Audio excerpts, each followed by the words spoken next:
we decided that it was really important that the power of stories connect the residents and the students with each other. For the residents to tell their stories on the specific themes of the class, and then to hear from the students in return.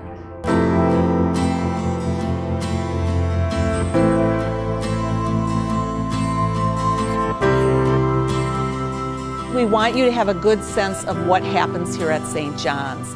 What do they do here? They break the community down into neighborhoods. What does that mean? What kind of services are provided? Because this is going to be your home once a week for a couple hours, and we want you to have a good sense of what this place is all about.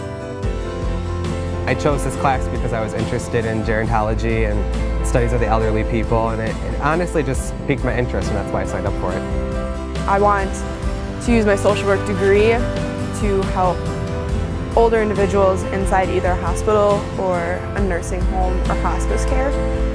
So I figured that this class being inside an actual independent living facility would be able to give me the perspective that I needed.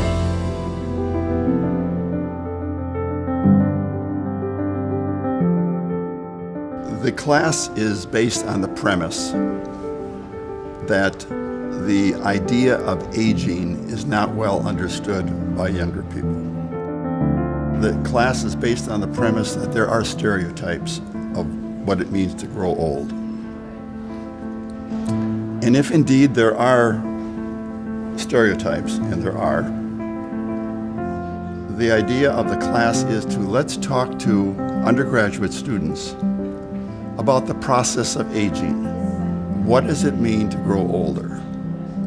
What does it mean to live with stereotypes? With the idea that if you have younger people engaging in that type of discussion, hopefully they will learn that these are stereotypes. That it may be true to certain individuals, but certainly are not true to a broad spectrum of older people. It gives us a chance to see not only different places in Milwaukee, but it definitely gives us a chance to interact with people that we probably would have never had the chance to talk to before. What better way as a student to learn about what people who are aging want than to learn it from people who are aging? I did have one experience of ageism. It happened to be a family gathering in which there were different age groups. I was the oldest one there. We were all sitting around having a wonderful time, laughing and talking, and suddenly the subject turned to Wisconsin politics. I had a few things I wanted to interject, but I couldn't get into the conversation, short of, slapping the table and saying, I've got something to say. I felt discriminated against. I would have done the opposite of your family. I would have wanted to hear what the older generation had to say about the issue. Your opinion matters just as much as anybody, if not more. You have more experience, more knowledge than anybody else in the family, so you would have been my first opinion. I love those kids. And some of them aren't kids. Some of them are almost middle-aged adults. But they are, it just amazes me every time I talk to them that they have had experiences. They have had experiences with the aging that I haven't had. They are amazing people, and I can learn from them. So I'm really enjoying the class. I'd like to go and sit in all of them. I hope that the students take away from this class the importance of working with this population, because they're just like you and I. They have thoughts, feelings, aspirations. Just because you're old does not mean that you can't be productive in life and enjoy yourself. I think the residents can take away from this class just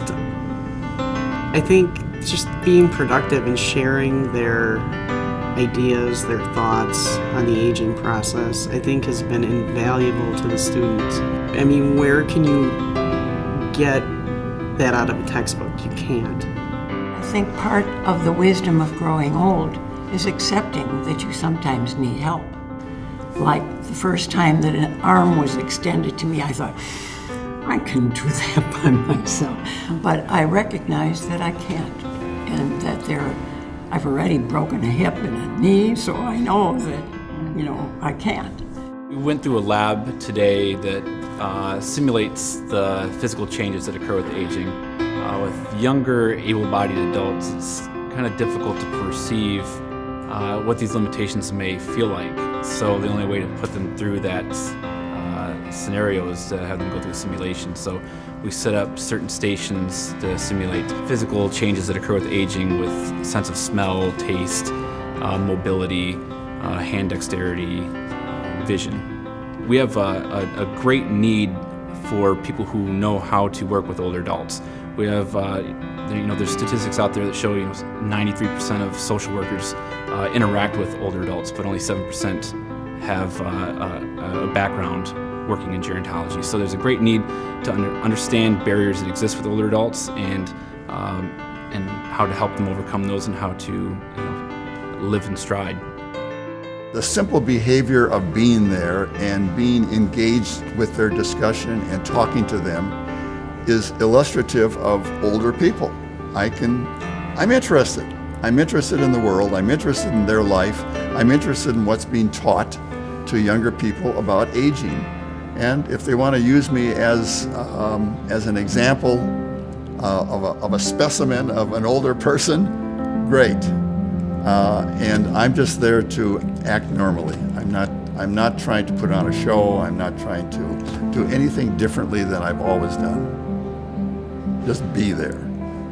Because of St. John's on the Lake, I see that they've experienced a lot, and I'm just seeing that how they have so much in common with, they still love to read, they still love to work, most of them still have jobs even, which I was very surprised to learn about.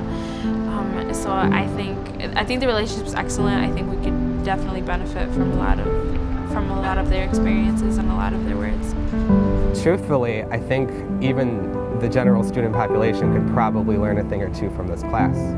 I guess I would just want to say, if you ever do get the opportunity to take a class like this, that you should, because it's going to expand your horizons on what you can and can't do in your own life. Residents that aren't, becoming like, they don't deactivate, Like, I think there's this concept that elderly people, you slow down, you get wise, you're kind of, sit in the rocking chair, but that's totally incorrect. And I really appreciate that's incorrect, because I feel like a lot of us have that image. You take maybe one day out the week and shadow with the resident for about 6 hours. I think that would be very interesting, because you'll learn how they live and what they have to go through on their daily basis. I was never really afraid of getting old. It was the how I got old that scared me. And listening to you guys and your insight is amazing, because, you've already done it. You've paved the way, and now we get to listen to you guys and your stories and kind of build our own off of that.